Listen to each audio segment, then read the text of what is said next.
Hello mga mare. For today's video, pabida-bida si kumare. Wow! Gagawa ko ng leche plan sana. Walang condense. Yung ginamit ko gatas lang, sugar lang pala. Ko. Kumuha ako ng 4 na itlog. Isang pack ng full cream milk yan. Yan ang milk dito ng mga ano eh. Tapos, 1/2 cup of sugar, white sugar, tapos konting lemon lang.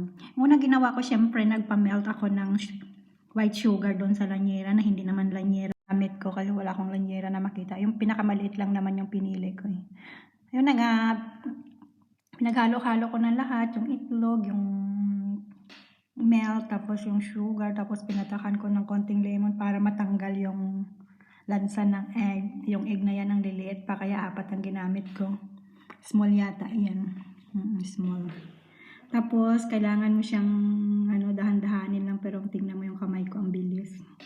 Para wala sanang bula-bula, tapos salain mo ng maigi, parang siguradong pinong-pino talaga yung ating extract. 3 sala yan ang ginawa ko, pero syempre hindi ko na pinakita kasi matagal na, diba? Tapos ilagay ko doon sa aking ginawang, sa aking pinatunaw na na sugar. Ayan siya.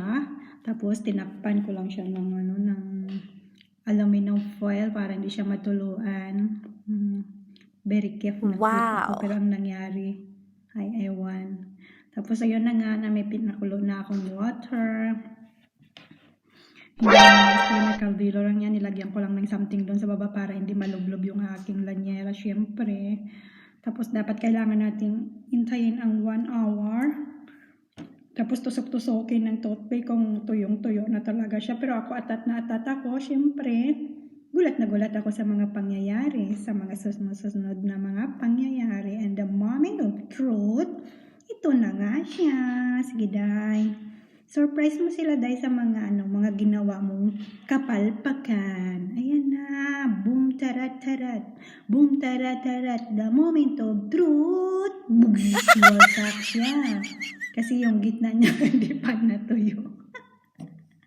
Ay naku. Pero in fairness, tamang-tama yung lasa niya kahit hindi siya condensed ang ginamit. O, diba? Masarap yan.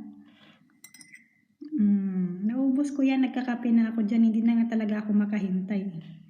Next time, hintayin ko na talaga, magbigay talaga ako ng 1 hour bago magkape. Bye-bye! Thank you!